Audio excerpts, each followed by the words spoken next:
What's up guys, welcome to Ride the Coffee Bean. Today we are in Amsterdam and here is probably one of the most famous coffee shops in town, if not in the country. Fuku.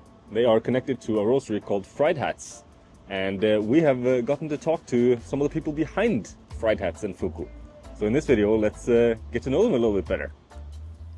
Friedhats have made a name for their bold and exciting coffees and are increasingly popular among coffee lovers. We were lucky to be invited to the roastery, so come with us on a tour to see what goes on behind the scenes.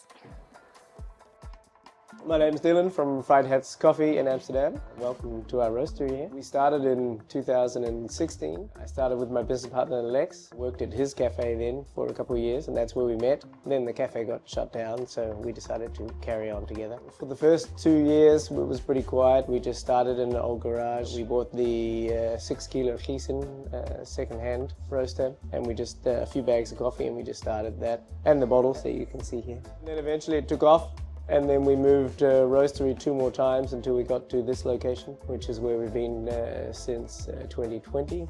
The original idea was to start with 3 origins and then have a lot of coffees from 3 origins, and then to focus on different varieties. But we ditched that idea pretty quickly. And we cupped a lot of coffees from different countries, and we still like them, so we just moved on.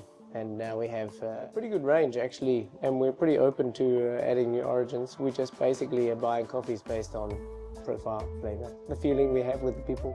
We work with a lot of exporters and importers, depending on the country, how the country operates, and who the producer is working with. In Brazil, we have a coffee farm we work with, and we buy his coffee through the El Grano platform, which is basically direct trade. El Grano handles the shipping, some insurance and financing if you need it.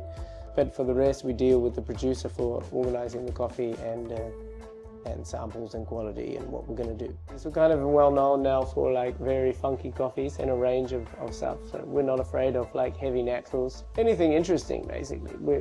The whole reason we started this company was to explore flavor and to find coffees we like, you know, find something interesting. That's also the reason that one of the reasons we did the competition.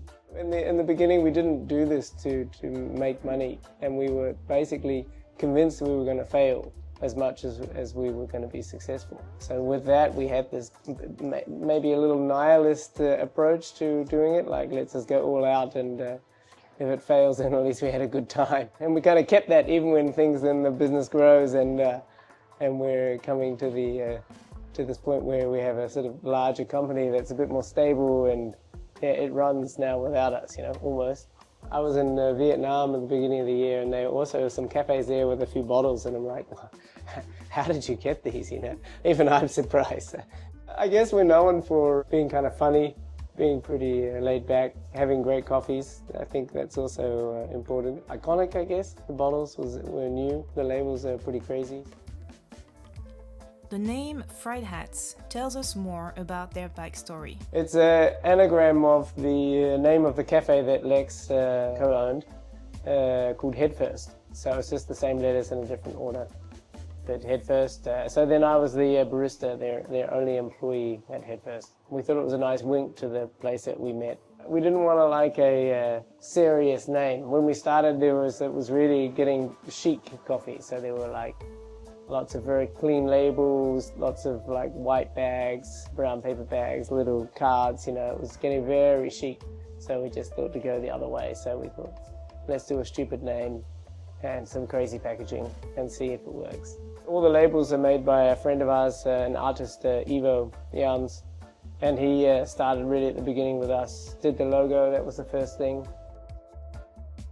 Their unique bottles are not just a fun design, but reflect their commitment for sustainability. Recycling is a bit of a misnomer. It doesn't really exist. Glass can be turned into something that it was, but it costs a lot of energy. Aluminium also, but the aluminium needs to be clean when you recycle it, otherwise it's not food safe. So then like this idea of having like a can and turning it back into a can is not really always true, and it costs a lot of energy. So then the only actual option is to have packaging that's reusable. And then plastic is the best option for this. A monoplastic that can be recycled eventually, or downcycled, as you would say. The idea is to have the bottles that can be returned to us, washed and refilled. So the bottles come just plain, and then we have a full wrap label machine that puts them on. Sustainability is not the only challenge in the industry. Coffee production is also changing due to environmental and economical factors. It's sort of a shift in the way producers are approaching their farms to generate more income. So we have a lot of micro lots, which is like for us, like one pallet, 600 kilos, 1200 kilos, you know, or less, 200 sometimes. We had 5 or 6 Peruvian geisha lots this year, and we just rotated them constantly, but we're almost through them all now, and we just got them like 3 months ago. If you want to taste their coffees while in Amsterdam, you can head to Fuku, their own coffee shop. It is known internationally as the place to be among coffee lovers. You will find a wide range of exciting coffees, top quality and some great vibes. Now you know a bit more about the story and philosophy behind Friedhats Coffee Roasters. We've made 2 coffee tours of Amsterdam if you'd like to learn more about where else you can go for good coffee. We hope to see you again soon for more coffee adventures.